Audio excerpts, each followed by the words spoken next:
Hi, welcome to today's episode of A Couple of Things, your favorite daily podcast, a podcast about things. Today it's episode 154, and I'm going to be talking about why I think everyone should come up with their theories of things.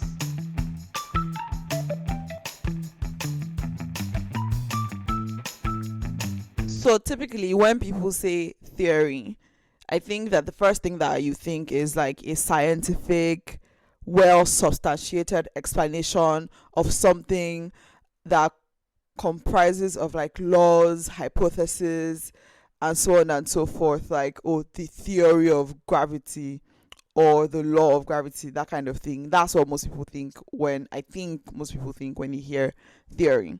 But when I say come up with your theories, I mean just things based on vibes, like based on you just have this vibe, you've just picked up things, you've just noticed some things, you didn't do any rigorous scientific whatever inquiry into the topic.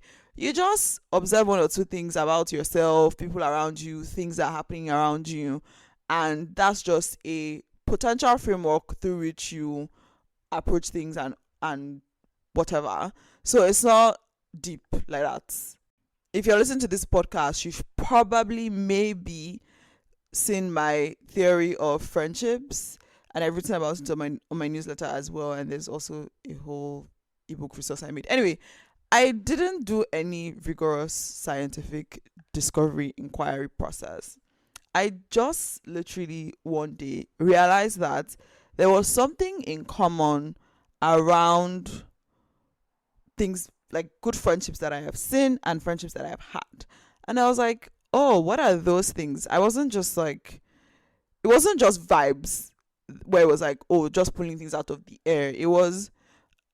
These are things that I've noticed about what makes friendships start or what sustains friendships and other kinds of relationships. And so I just put my thoughts about that together, and that's what became my theory of friendships.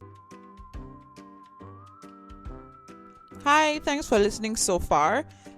Just to pop in to say, please send me questions. I'm running out of things to talk about, so send me questions or suggestions. The link to do that is in the description box of the episode.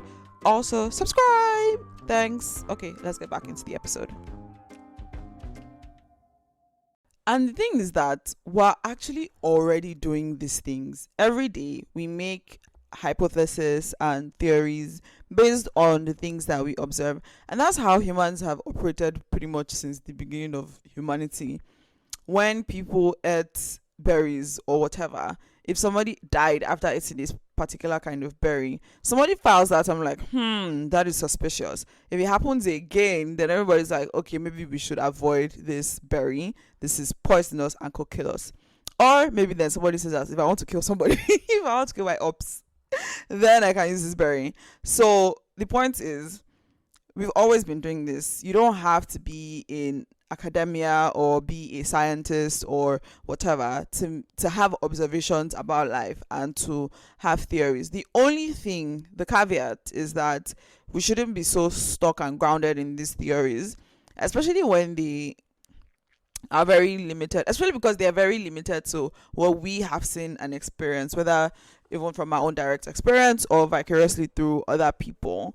It doesn't matter, but because it's just entirely based on only what we have experienced, and we are giving meaning to things that we are seeing, so we have to be careful that we don't then become too tied to these ideas.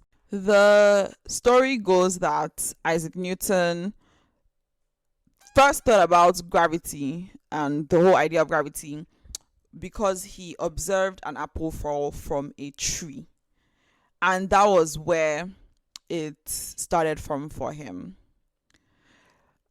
It doesn't mean that Isaac Newton discovered gravity necessarily. Gravity has always been there, but he observed something and then he asked a question.